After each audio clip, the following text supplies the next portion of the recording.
Hello students, કેમ છો? મજામાં? So today we are going to start our super easy chapter which is arithmetic progression. So you can see the group of numbers. The first number is 100, second number is 70, third number is 40 and next number is 10 and so on. So can you tell me what would be the number next to 10? आप बता सकते हैं कि जो number आएगा वो 10 के आगे यहाँ कौन सा आएगा? तो अगर आप इस नंबर को देखें, इन सभी नंबर को, तो आप पाएंगे कि इनके बीच में एक कॉमन डिफरेंस है 30 का।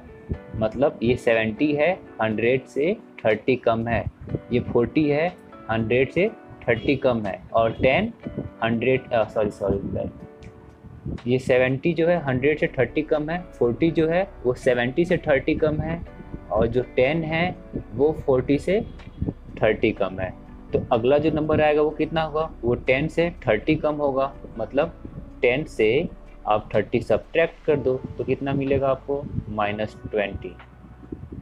अगला नंबर फाइंड करना तो क्या करेंगे? फिर से -30 20 से क्या करेंगे? जब सब्ट्रैक्ट करेंगे तो हमें अगला नंबर मिल जाएगा। वो होगा कितना? -50। इस सीरीज में देखें तो क्या हो रहा है? इस सीरीज में देखें तो पहला नंबर है -3, दूसरा नंबर -2, फिर -1। इसमें क्या हो रहा है? 1 का डिफरेंस है, यानी -2 पाने के लिए जो इसका प्रीसीडिंग नंबर है -3, उसमें अगर 1 ऐड करते हैं तो हमें -2 जो कि -3 का सक्सीडिंग नंबर है मिलता है। वैसे ही -2 का सक्सीडिंग नंबर क्या होगा? -2 में आप फिर से 1 ऐड कर दो तो आपको -1 मिलेगा। अब ये नंबर क्या होगा आप बता सकते हैं? Could you guess? Yes, it is 0। इसके आगे क्या आएंगे? 1, 2 एंड सो ऑन। इसमें देखें तो इसमें क्या है? इसमें देखें तो ये पहला नंबर 2 है, दूसरा भी 2 है, तीसरा भी, थर्ड नंबर इज़ आल्सो 2। तो इनमें डिफरेंस कितने का है? 0 का। मतलब इसमें हम 0 ऐड करें तो हमें 2 मिलेगा, फिर से 0 ऐड करें तो 2 मिलेगा। तो आगे आने वाले नंबर भी 2 2 होंगे। इस चौथी सीरीज में हम देखें तो क्या हो रहा है? कितने का डिफरेंस है? 3 का। तो 2 में जो फर्स्ट टर्म 2 है उसमें 3 ऐड करें तो 5 मिलेगा, 5 में 3 ऐड करें तो 8 मिलेगा। ऐसे ही 8 में 3 ऐड करें तो 11। तो अगला क्या होगा? 11 + 3 यानी 14। इसके सक्सीडिंग नंबर क्या होगा? 14 + 3 17। ऐसे ही ये सीरीज आगे बढ़ती चली जाएगी। तो जो इसमें जो ये 100 है, ये फर्स्ट टर्म है, इसको बोलते हैं फर्स्ट टर्म। और इनके बीच का डिफरेंस है 30, वो इसको बोलते हैं कॉमन डिफरेंस। ये सब में कॉमन डिफरेंस क्यों बोलते हैं? क्योंकि इस सब में देखो इसके बीच में 30 का ही डिफरेंस है, इसके बीच में 30 का डिफरेंस है। तो ये डिफरेंस सब में क्या है? कॉमन है, इसीलिए कॉमन डिफरेंस है। कॉमन डिफरेंस कैसे फाइंड करते हैं? तो किसी भी दो सक्सेसिव नंबर को आप पकड़ लो। मान लो ये 70 40 को ले लिया, तो इस नंबर के प्रीसीडिंग नंबर को इससे सब्ट्रैक्ट कर दो। मतलब हमें कॉमन डिफरेंस फाइंड करना है।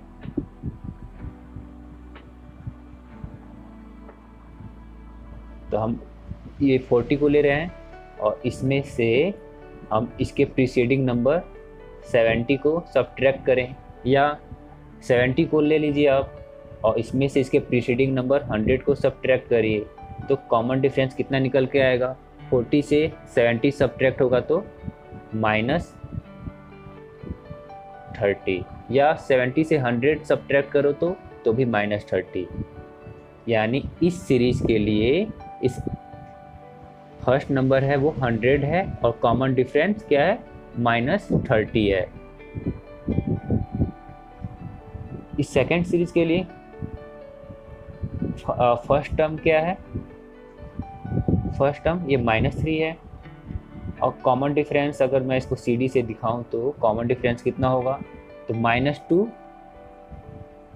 कोई भी नंबर आप ले सकते हैं। 0 लें तो इसके पीछे वाले को सब्ट्रैक्ट, यानी प्रीसीडिंग नंबर को सब्ट्रैक्ट करना पड़ेगा। इसको लें तो इसके प्रीसीडिंग नंबर -2 को इसमें से -1 से सब्ट्रैक्ट करना पड़ेगा।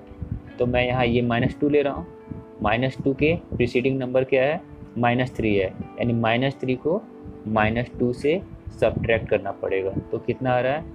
-2 माइनस माइनस +3 और -2 और +3 +1, मतलब सेकेंड सीरीज के लिए कॉमन डिफरेंस क्या आ रहा है, 1 आ रहा है।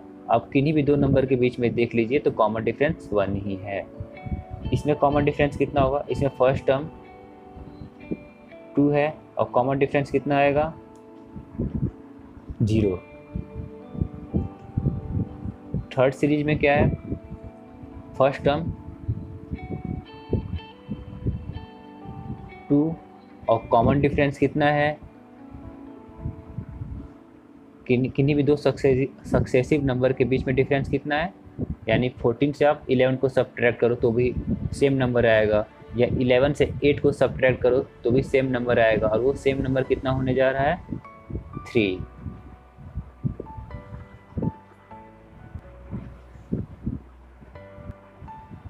तो आप इन चारों सीरीज को अगर ध्यान से देखो तो आप पाओगे कि ये सीरीज कैसे फॉर्म हो रही है। एक नंबर को ले रहे हैं और उसमें कोई डेफिनिट नंबर ऐड करते चले जा रहे हैं। जैसे इसमें 100 लिया और उसमें कौन सा नंबर ऐड करते चले जा रहे थे, -30। 100 में -30 आप ऐड करोगे तो आपको 70 मिलेगा, 70 में फिर से -30 ऐड करोगे तो 40 मिलेगा, और ऐसे ही सीरीज फॉर्म होती चली जाएगी। इसमें -3 को उठाया हमने और इसमें एक नंबर 1 कॉमन डिफरेंस जो कि 1 है, इसको ऐड करते चले गए तो एक सीरीज बन गई। इसमें 0 ऐड करते चले गए तो सीरीज बन गई। इसमें फर्स्ट टर्म 2 है और जब इसमें 3 ऐड करते चले गए तो एक सीरीज बनती गई। तो इस तरह की सीरीज जिसमें कोई एक फिनिट नंबर, एक फिक्स नंबर ऐड करने पे एक सीरीज फॉर्म होती है, उसी को बोलते हैं अरिथमेटिक प्रोग्रेशन। टर्म क्या होते हैं, जो ये 100, 70, 40, 10, -20, -50, ये सभी इस अरिथमेटिक प्रोग्रेशन के टर्म्स हैं। कोई बोले इसका सेकेंड टर्म्स कौन सा है इस सीरीज़ का, तो सेकेंड टर्म 70 है। थर्ड टर्म कौन सा है, थर्ड टर्म 40 है। एंड फिफ्थ टर्म कौन सा है, तो फिफ्थ टर्म -20 है। तो इस तरह से एक अरिथमेटिक प्रोग्रेशन की डेफिनेशन बनती है कि एक अरिथमेटिक प्रोग्रेशन नंबर्स के लिस्ट होते हैं जिसमें पहले टर्म को छोड़कर बाकी सभी जो टर्म्स बनते हैं वो उसके पीछे वाले टर्म्स में कोई फिक्स नंबर ऐड करके बनते हैं। और कॉमन डिफरेंस पॉजिटिव भी हो सकता है, निगेटिव भी हो सकता है और 0 भी हो सकता है। जैसे पहले टर्म में कॉमन डिफरेंस क्या था, नेगेटिव था। सेकंड में क्या था, पॉजिटिव था। और थर्ड अरिथमेटिक प्रोग्रेशन में कॉमन डिफरेंस 0 था। फोर्थ वाले में कॉमन डिफरेंस भी पॉजिटिव था। अगर ए फर्स्ट टर्म हो और कॉमन डिफरेंस डी हो तो हमारा अरिथमेटिक प्रोग्रेशन कैसा होगा, तो हमने ए लिखा पहला टर्म और कॉमन डिफरेंस डी है, तो कॉमन डिफरेंस को ऐड करते चले जाइए फर्स्ट टर्म में। तो ए में हमने डी ऐड किया तो a+d मिला, फिर से डी ऐड करिए इसमें तो a+d+d मिलेगा। फिर अगले टर्म को पता करने के लिए फिर इस वाले टर्म में फिर से डी जोड़िए तो डी ऐड करने पे a+d+d+d मिलेगा। तो ये पहला term a, second term a+d, third term a+2d, fourth term क्या होगा a+3d, और जो फिफ्थ टर्म आएगा वो होगा a+4d, और ऐसे ये सीरीज बनती चली जाएगी। ये अरिथमेटिक प्रोग्रेशन, जिसको शॉर्ट में कभी कभी AP भी बोलते हैं, कि एक जनरल फॉर्म है। मतलब जब भी हम क्वेश्चन सॉल्व कर रहे होंगे तो हमें अगर एज्यूम करना पड़े कोई सीरीज तो जनरली इसी को एज्यूम करते हैं। nth term of an AP, मतलब किसी भी अरिथमेटिक प्रोग्रेशन का nth टर्म क्या होगा। जैसे कोई पूछे कि इस सीरीज का तीसरा टर्म कौन सा है, तो पहला, दूसरा, तीसरा टर्म ये है a+2d।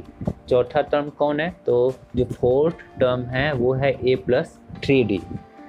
ऐसे ही nth टर्म क्या होगा, और हमें nth टर्म फाइंड करना हो तो कैसे करेंगे। तो मान लेते हैं कि एक अरिथमेटिक प्रोग्रेशन है a1 a2 a3 dash dash so on. इसका पहला टर्म a1 कितना है, a है, और कॉमन डिफरेंस कितना हो गया, d मान लिया हमने। तो जो सेकेंड टर्म हुआ कितना होगा, तो सेकेंड टर्म का को पता करने के लिए उसके पहले वाले टर्म में कॉमन डिफरेंस को ऐड करते हैं। तो पहला हमारा टर्म ए था, उसमें हम डी ऐड कर दें जो कि कॉमन डिफरेंस है, तो हमें दूसरा टर्म मिल जाएगा। तो सेकेंड टर्म क्या हो रहा है हमें, यानी सेकेंड टर्म A2 हो तो A2 कितना हो जाएगा, A प्लस डी हो जाएगा।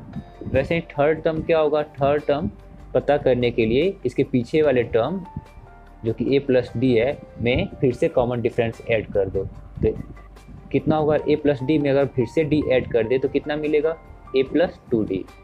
ऐसे ही जो चौथा टर्म आएगा वो कितना होगा, फिर से इसमें डी ऐड कर दो इसके पीछे वाले टर्म में, तो हो जाएगा A प्लस 3D। तो अगर आप नोटिस करें तो आप ध्यान देंगे कि यहाँ सेकेंड टर्म में यहाँ 2 था तो डी का मल्टीपल कितना था, 1 था। जब थर्ड टर्म A3 है तो इस डी का मल्टीपल कितना है, 2 है। ये 4 है तो इस डी का मल्टीपल 3 है। ऐसा ही ये 11 है तो इस डी का मल्टीपल कितना है, 10 है। मतलब 11 टर्म्स में क्या होगा, फर्स्ट टर्म इंटू डी का मल्टीपल कितना होगा, इस 11 वाले से एक कम। तो ऐसे ही कोई पूछे n टर्म क्या होगा तो फर्स्ट टर्म प्लस डी का मल्टीपल कितना होगा, इस n से एक कम हो जाएगा, n-1 इंटू डी। मतलब हमसे कोई भी पूछे कि हमारा 58 टर्म क्या होगा, A50 क्या होगा, तो हम क्या करेंगे, पहला टर्म फर्स्ट टर्म प्लस इस 50 से एक कम 50-1 इंटू डी जो कि कॉमन डिफरेंस है, तो कितना आ जाएगा, हमारा 50वां टर्म होगा A प्लस 50 से 1 सब्ट्रैक्ट करेंगे 49 इंटू डी, यानी इससे एक कम। तो किसी भी AP का n टर्म अगर पहला टर्म दिया हुआ हो A और कॉमन डिफरेंस दिया हुआ हो D, तो उसका nth टर्म होगा AN जो कि होगा A plus n-1 into D। So while doing exercise it will be more clear to you.